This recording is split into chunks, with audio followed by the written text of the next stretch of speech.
have a very, very special guest in the building. We have Rachid Maliki, a visionary, someone who's used his imagination to create reality. For over 2 decades, he has led global supply chains through transformation. And he's been a genius in this space because it's not just to make them faster or cheaper, but to make them more true. Because every supply chain at its core is a system of promises to customers, to employees, to communities, and to the planet. So you've been someone who's a visionary, and as part of this Dubai UAE tour, we are speaking to people out there to spread such powerful information. So Rashid, if I was to ask you, if I'm an 11-year-old right now, how would you explain to me what it is that you do?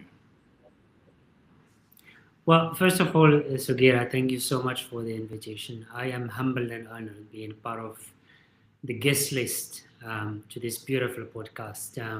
And actually, you started with a very good summary about my career. That if I was even trying myself, probably to put it in a much better way, I couldn't actually achieve it. So, thank you for that sales pitch. You've done a phenomenal job. So yeah, I mean it's a very interesting question. I think if we manage to explain what we do to 11 years old kid, I think we probably have done a very good job, because the hardest part with explaining what you do is actually making it simple for people to understand it. So I'll try my best. So in a nutshell, when someone is asking me what I do, my job is actually to make sure that the right products are in that right place at the right time with the right price with the right quality. And I think that summarized the entire process around supply chain without going in too much details on every step of the way.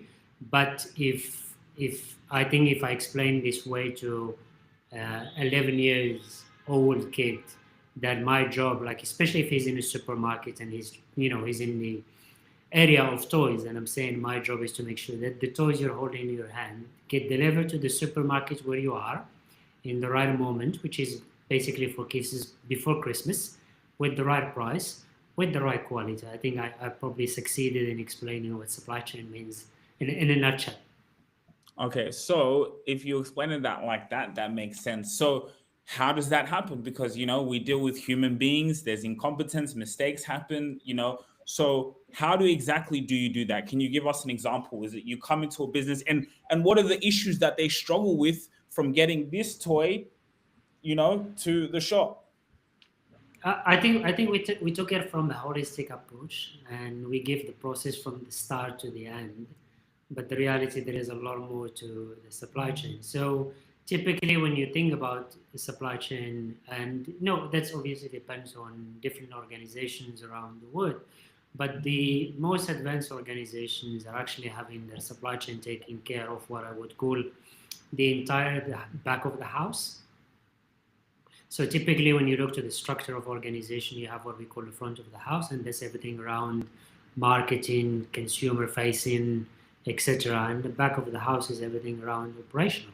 So supply chain, in particular for me, the way I look at it is taking care of everything around moving the product, and that starts purely from, first of all, helping the design team and the brand achieving what they are looking to from a development perspective. So there is an idea coming in the head of the designers, for example. My job as a supply chain with my team is to ensure that we're helping the design achieving what they have as an idea to become a concrete and a physical product on their hands. To do this, obviously, we need partners, and our partners is our suppliers and our factories around the world, because they will be able to help us, bringing this idea to life through prototypes, and sometimes through the development, especially if it's a new idea. The development process is really long because you go through different prototype stages till we are happy as a brand, as a company with the prototype before we try to scale it to the production. And also once the prototype has been commercialized in a way and in been shared with the sales team and we start putting orders in place, the factory has to give us also capacity and make sure that they're also ordering the raw material that are needed for the production. There is also a cycle of the production. And after the production is being done, there's also a whole phase of quality check compliance, etc., to make sure that the product meets the consumer requirement. And we're getting to the point where we're saying, okay, great, now we've done a very good portion of the entire process of supply chain. Now we move to the next one, which is everything around logistic and distribution. So we have to move the goods from the other side of the world, because typically our factories are a little bit located in every part of the world, especially South Asia. Move the product to our distribution warehouses, store the goods, and wait really for the confirmation of the order through customer service before we start dispatching the orders. Wow. The loop is not being finished, Sugira, hear me out, because sometimes also what happened, even with the best intention of the world, you're not going to be able to check every single unit.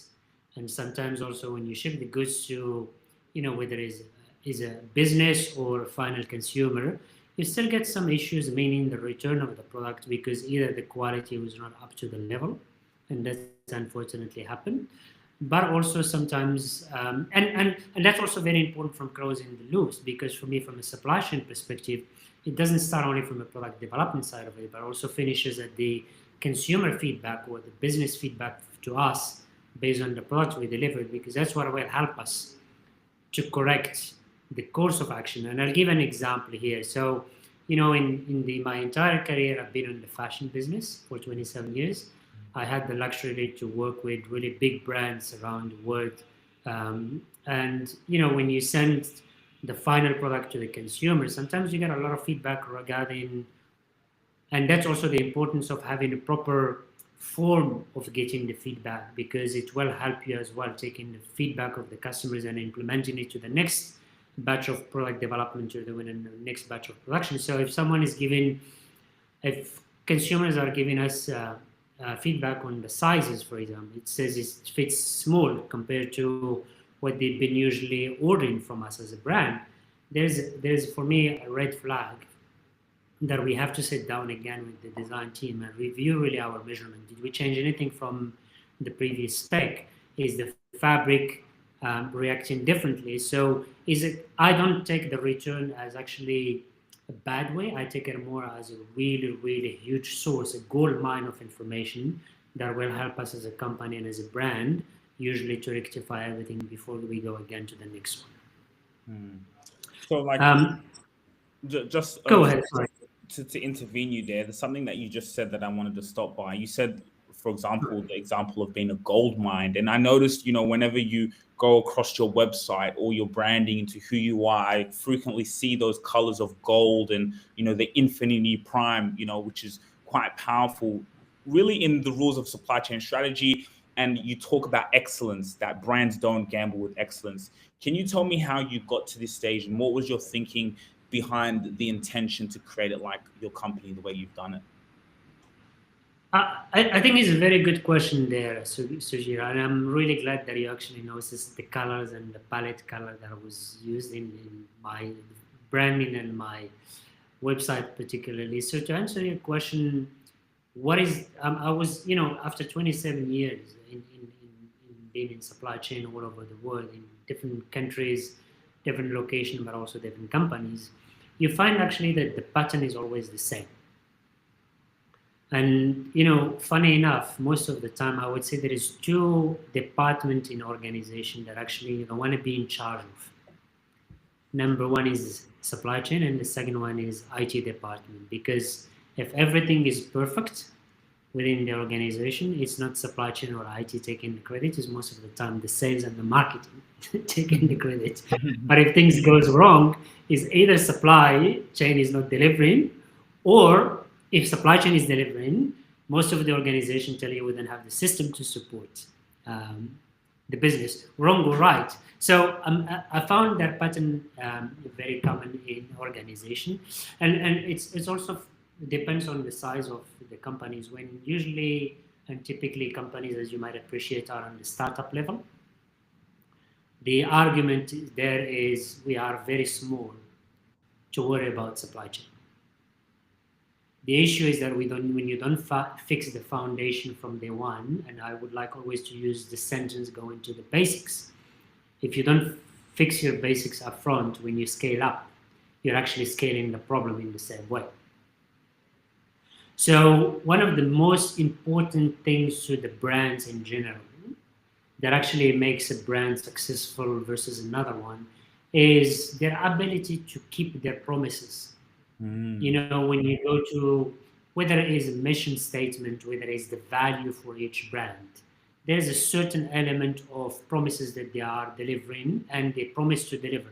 First of all, whether to their employee, to their shareholders, but also more important to their customers.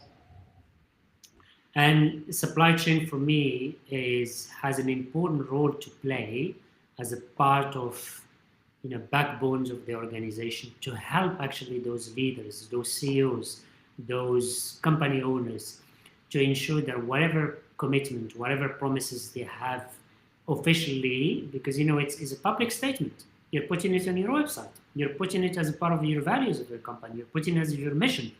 Whatever statement you put there, whatever promises you are saying, I'm gonna give you this, you actually don't lose sleep over it.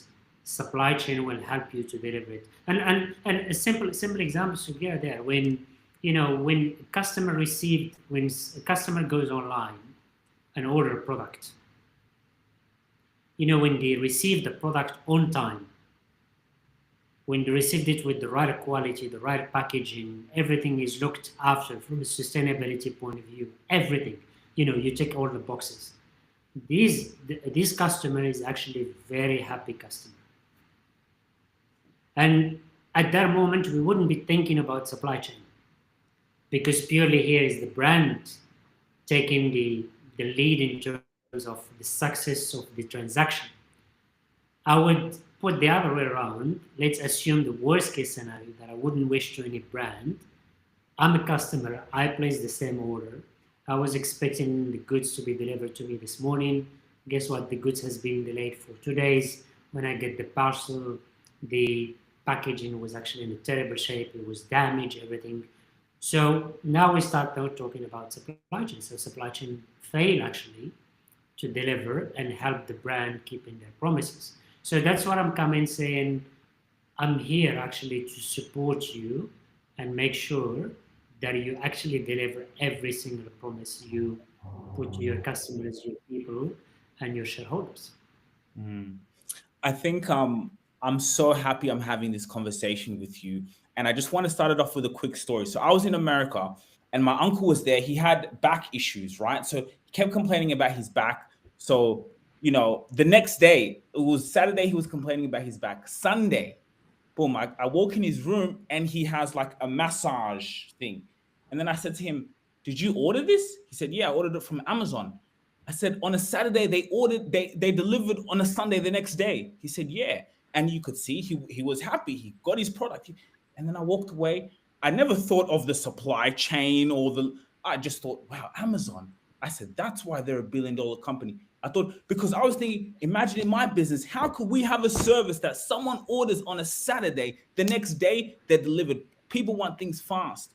So, like you just said, the glory gets all to the marketing and to the sales, yes and yes. But if we don't have the supply chain that this customer orders it on a Saturday, gets it on a Sunday, and he's so happy. So, what have Amazon done really well is my question. And then my second question to you is, who are your clients? Who are the type of people you work with? Because what you're telling me, this is valuable. More people need to know about this. And what you just said was so valuable. It's delivering the promises to the customers. And I saw Absolutely. that in person. Yeah. And I think you probably picked up the right example here, Sugira, in terms of which company or which brand we would like to refer to it from the supply chain point of view. I mean, let's be honest with it. I mean, when Amazon came on board, they changed the whole perception about supply chain from a delivery point of view. You know, no one was talking about the same day delivery a couple of years ago. Um, Amazon came back and put that, what I would call it in a way, a unique selling proposition for Amazon because they are coming into an environment, they want to compete with every brand that is existing. And their unique selling proposition was, we will be delivering within the same day. Sometimes it's within even the same hour, depends on geographically where you're address is located, and they've been keeping their promises. But they've been keeping their promises because I can tell you their supply chain is one of the best performing supply chain. And the other element I would add to it, Sugira, is actually the amount of investment that Amazon has put also in their supply chain.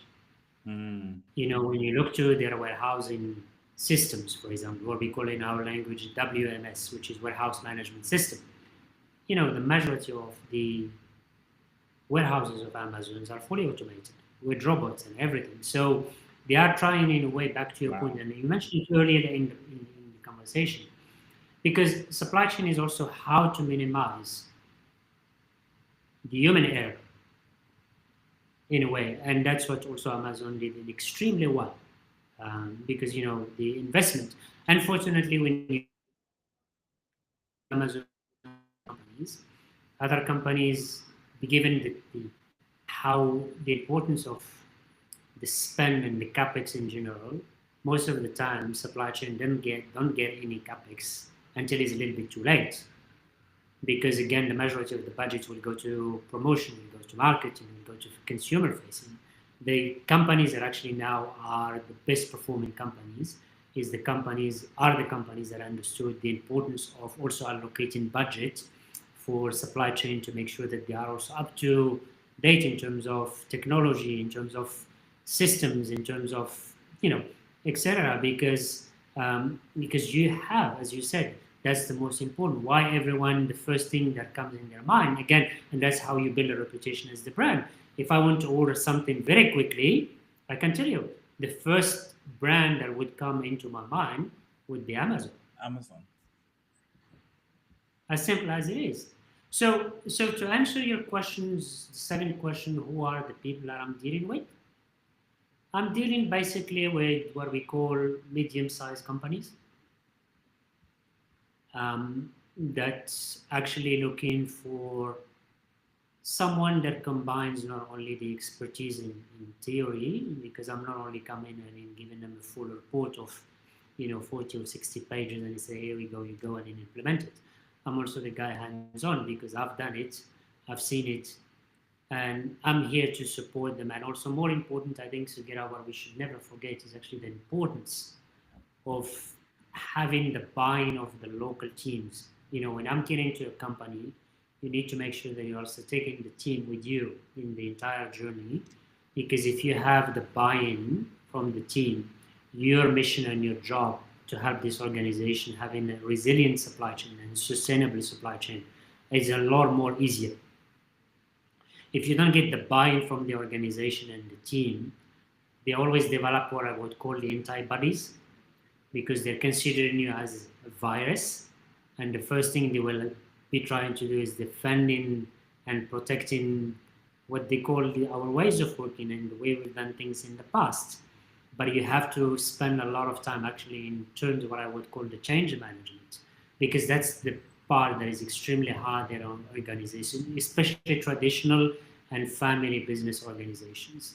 They grow up very fast. There is no standard operation methods. There is no ways of working, and you almost start from scratch. And that's the beauty of it. You're helping building a whole ecosystem around supply chain, not only the process itself, but also documentation, training, systems, everything. So this brings another topic in my mind. So I have a CEO. This could actually be a potential client. So he just acquired what we are used to. I'm used to mainly service businesses, right? CEOs in service businesses. But anyway, he acquired a company, some maybe coffee company, that have physical products. And he came into this company because he's acquired it. And he said, Sugira, I had to let 60% of staff go. People coming in, and that's why maybe the owner sold it, people being comfortable. For example, a lot of maybe things you're saying, the system. So my question to you is, what does that process look like? Like, again, we're comparing that Amazon. How do you come in and what have they done so well with their supply chain? And some of the things that you talk about that can make a business like that, can help that person to get rid of those human errors that we talked about, so the system is moving and they're delivering on their promises. I mean, it's a very good question there, Sugira. I don't think there is one single recipe to every single business. I mean, first of all, let me be clear. When I'm coming also to organization, there is not only the bad things about what they are doing. There is also very good stuff that people are doing. That's why they are at their level where they are. Because these people, what I think, what does it help me come in is come in with the fresh eyes. And most of the time, that's actually where the magic is happening. And I would like to get to the discussion about the hiring process. Most of the time, the easy sentence will say, well, we can scale up. We'll just hire another person. That's the easy conversation. That's the easy sentence you would hear always in most of the organizations.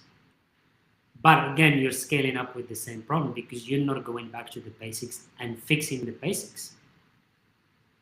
So what I do most of the time, I mean, there is a methodology that I have created within Infinity Prime.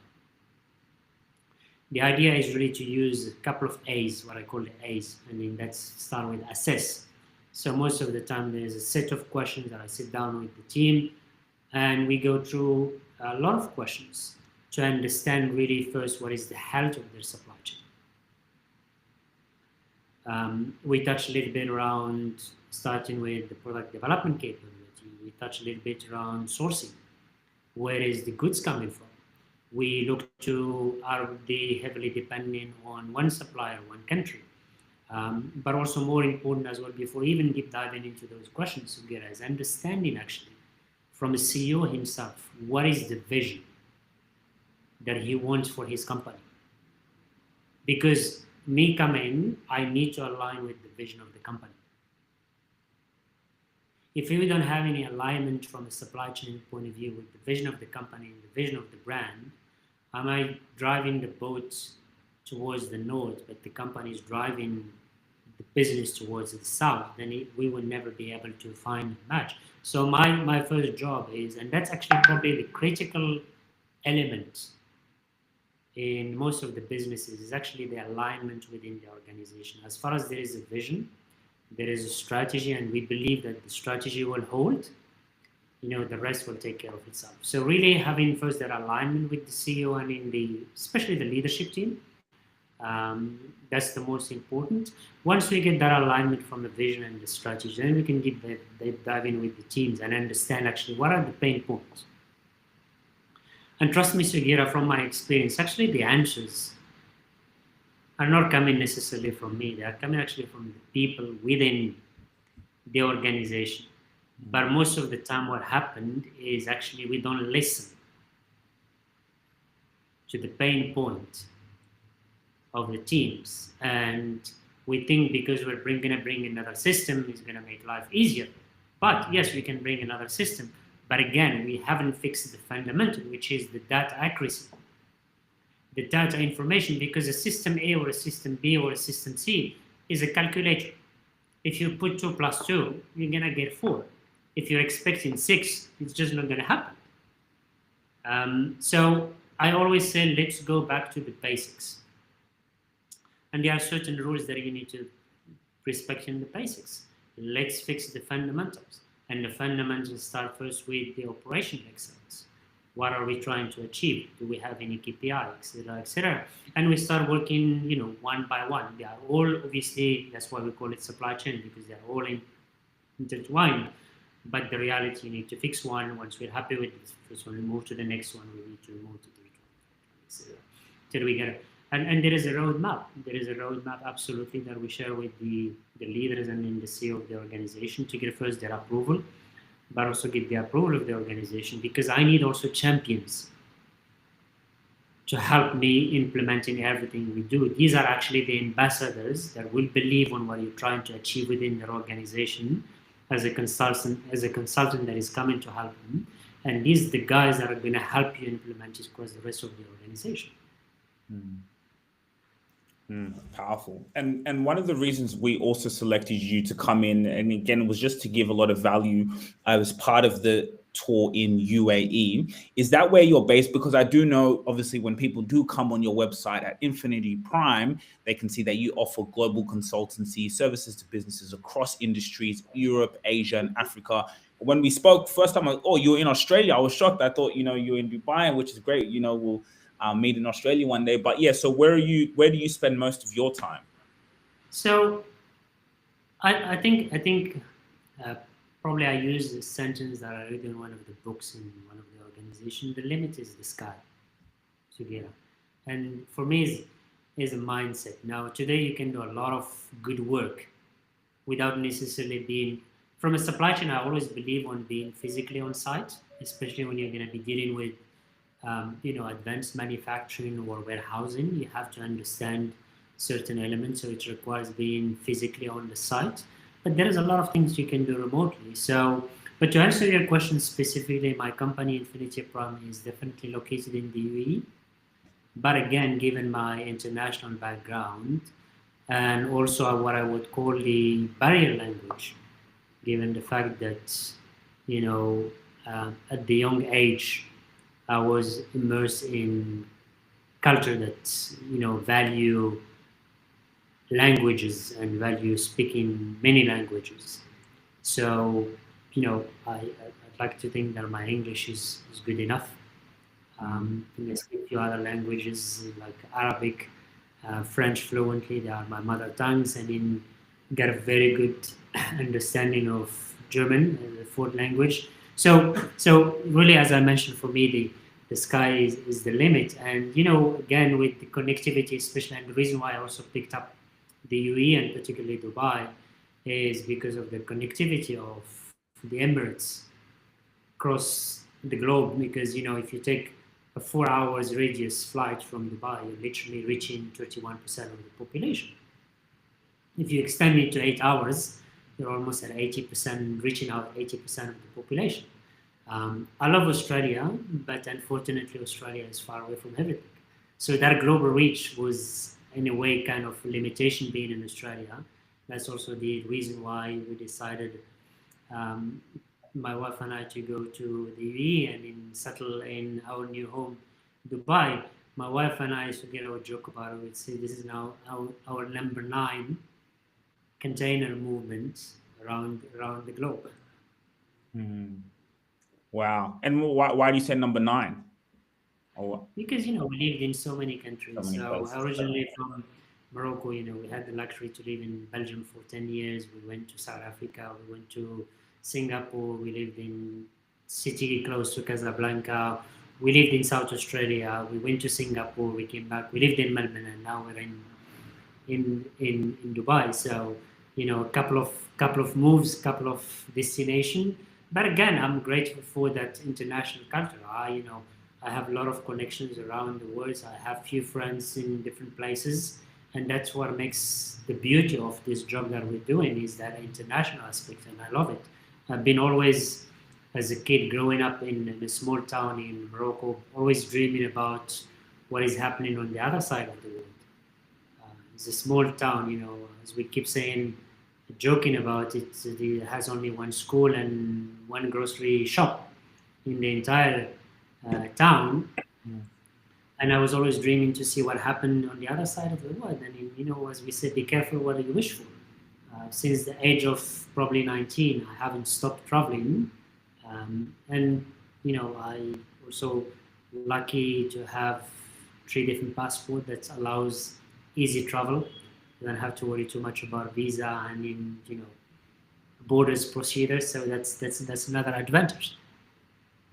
Let me ask you, was it hard when you decided to start your own business? Like, what were some of the struggles that you went through, like being a CEO and being an entrepreneur? It's a very good question. I wouldn't be lying to you, Sugira, when if I say I wasn't scared. I was actually, because it's a different environment. Being an entrepreneur and doing my own business is not something new for me, because between 2009 and 2014, I was also owning my own business in Morocco. I was actually running a whole manufacturing. My company producing denim, mainly dealing with the European market, but I think the challenges are always the same. First of all, is you're going to another country, you're starting from scratch in terms of relation. You have also to demonstrate who you are in the market, and also one of my coaches always said like when you have your first customer, you are in business. If you don't have a customer, you might have the best product in the world, but you don't have any business. And I think you can relate to it yourself. So and again, I'm grateful also for, and that's the beauty of being international. I'm grateful for all the people that are there out of generosity to help. You just have to ask. And this is the thing that was in my entire career, Sugira, was extremely hard for me.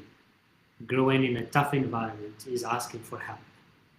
And it took years of healing and working on myself to be able to, ask for it. Now I'm fairly comfortable doing it, but it took me probably 2 years or 3 years working on myself. And funny enough, we a lot of people are actually there to help. They just don't know, and unless you tell them, no one has a crystal ball to understand what is your requirement. And I'm finding myself now having a lot more ease in the approach of asking for help. But again, you have to be mindful also is life is given and taken, is not only one-way street. And as we talk about Indian culture, karma is there, and it could be coming in both ways. It could be coming and bite you in the ass, excuse my French, or coming and giving you what you've been giving to other people. Powerful. So let me ask you, what's next for you? What does the next 10 years look like? If I'm going to sit with you here after 10 years and I say, Rachid, what happened? What's the vision look like for you? It's very a challenging question that you're asking me, Sugira. I think probably 20 years ago, I would be able to say, look, I know what I want to be in 10 years.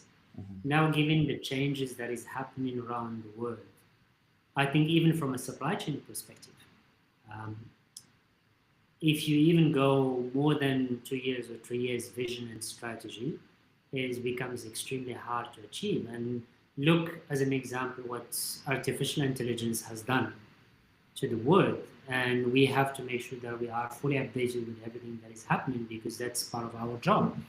And so to answer your question, probably I want to still be doing what I'm doing for a simple reason. I have a lot of passion for this job. And a lot of people say, why actually do you have a passion for this job? I'll tell you, Sugira, it's something that always keeps you on edge, supply chain. And I love that adrenaline because, you think you fix the problem today and you fix the problem of today. And the day after you get something actually you never anticipated. And with so many things happening in the world, there's always a challenge. What do you need to fix? And we went through the COVID and we thought like, great, we had a massive experience out of the COVID. Now, again, there's a whole discussion around the tariffs from the US, and a lot of companies are struggling. What is the next sourcing strategy for them? And a couple of last 2 weeks ago, actually, I was part of a consulting approach for a big consulting company. So, funny enough, big consulting company asking for my consultancy services to help them finding alternative sources for one of their brands because literally they are struggling with everything around tariffs because the distribution is within the US but also within Europe. It was an interesting debate with two people from their sourcing organization. And you need to make sure that, so I love this job because it keeps you on the edge all the time. And as you can see, the grass doesn't grow in busy streets. I love it. I love it. And I can see the passion from a mile away. It's why we've spoken to you, and I think it's quite powerful. And what I can see also within you, and just seeing in this podcast, like we said, it's not so much put in the limelight of the supply chain, right? It usually sales marketing, but I think now more than ever with technology and podcasts like this coming out, people like you should be on stages out there speaking, Dubai, different countries, speaking on stages to talk about these things and how these companies can improve their operations and exactly what you said, the promise to its customers. So I have a little game that I like to play. I'm going to say a word and then Ooh, your reply, you give me one word that comes to your mind. So, for example, when I say supply chain, what comes to your mind when I say that word? One word. product. Explain. Well, without supply chain, we wouldn't be having any products. Mm, Just think about the supermarket, and that's also the things that is everything becomes a little bit as in a kind of normalized. People they go to supermarket, they buy the veggies, they buy the meat, they buy everything. They have no idea all the logistic behind it. For me, like I like to represent it saying like, you know, I don't know, 30 years or 40 years ago when we didn't have any electricity in the houses. And there was all that hassle going buying candles and you have to have matches and everything to be able to get some lights where you can spend sometimes reading a book. Now it's just little gesture, push the button and then the light is coming.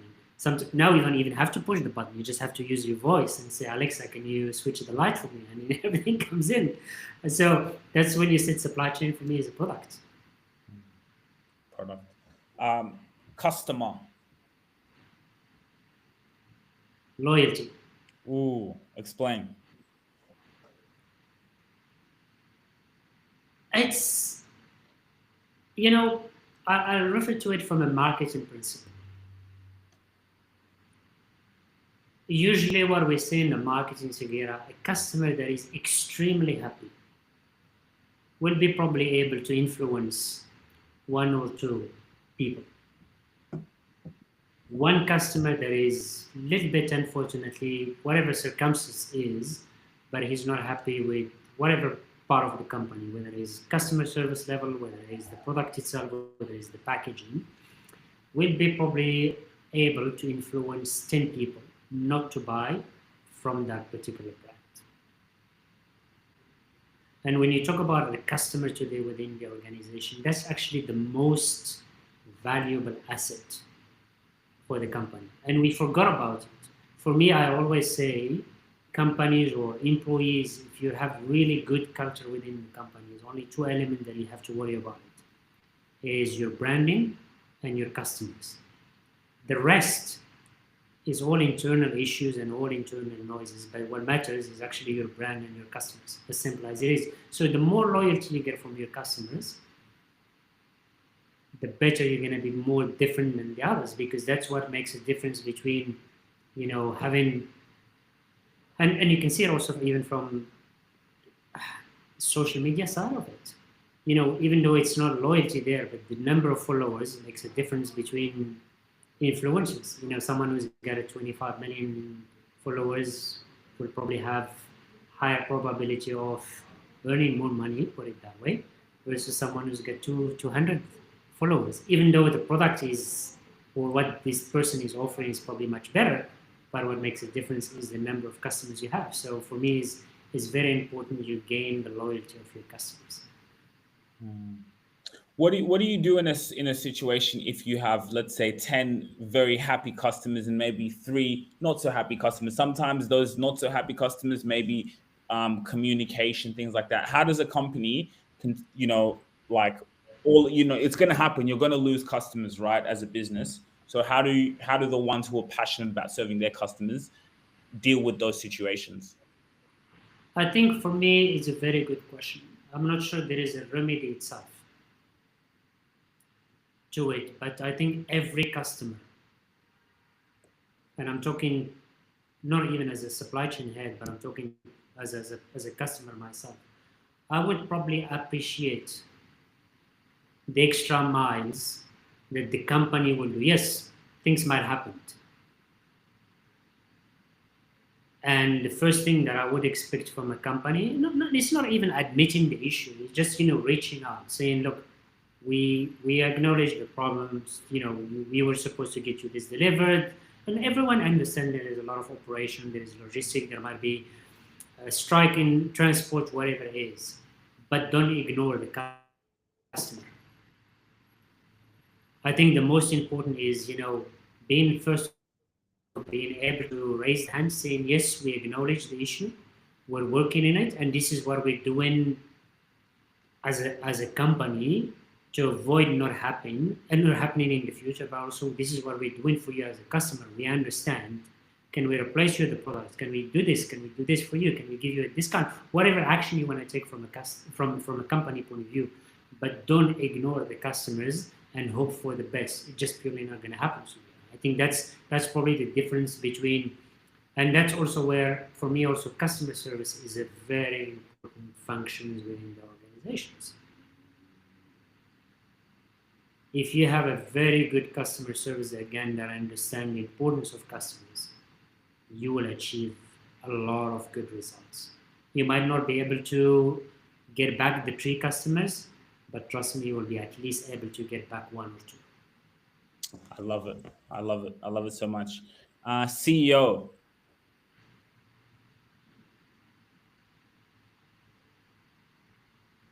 Responsibilities. Explain. Huge one. Huge ones. Now you're in charge of everything. And we don't realize this actually, Sugira, when you're working for corporate businesses, and yet there is always someone who's gonna probably clean the bin and give you the check by the end of the month.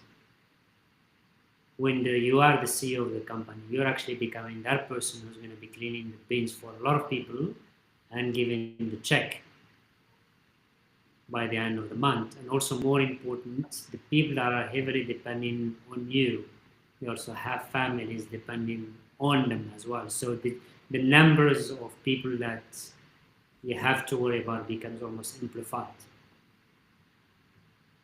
And it comes with a lot of responsibility. It comes with a lot of responsibility to your family, to your employee, to your customers, but also to your suppliers. So it's a whole ecosystem. That's why sometimes it's a heavy one. So, now I'm in the shoes of the CEO position, and I can tell you sometimes it is really heavy. It's a big shoe to fit in. Well, I love it, and that's why we're here. That was quite powerful, Rachid. I want to thank you so much for sparing your time today to come and inspire audience. And I think we're going to hear so much more from you, so much value in this ecosystem. And I think, not just even in the supply chain world, I think in business and in general, I think a lot of these lessons that you've been teaching when it comes to the supply chain can serve so much in the service industry, for example, what we're so familiar with, and in part of business that keeping your promise to the customers and everything starts from the customer. And I think that's quite a lot of things that Jeff Bezos had said with Amazon. So even just breaking that example I gave was a clear example of things that I didn't think about when that situation happened. I didn't think about the supply chain. I just thought, what a good business. He had a problem on Saturday. I saw him. He was in pain. The next day, that's how they solve problems, right? And supply chain, what you do is fundamental to that, So yeah, thank you so much. I think you summarized it very well, Sugira, there, because when you position yourself as a problem solver, that's I think that's probably one of the most powerful element to it. But I also want to take the time to say thank you again. It's a pleasure to know you personally, but thank you again for thinking of me and giving me the opportunity to speak up and talk a little bit about myself and supply in general. And also I want to thank all the audience that have been watching us and listening to us. So yeah, grateful for the opportunity. No worries at all. So what we'll do is usually just after the episode, we'll also get this up. So it's up on YouTube so people can catch the replay if they weren't live. They'll be able to listen to it through Spotify. So, you're driving, you're in the gym, you'll be able to listen to this. A lot of people who are in this industry or, your potential clients, they can hear not just to come in, but to also get value from it and see how they can run their operations. And then if you want to get in touch with Rachid, you can, in the link in the description, his website, you can go and book a consultation call. And also, if you come through us, we can make that introduction. So thank you so much. And yeah, you have a wonderful weekend and we'll keep in touch.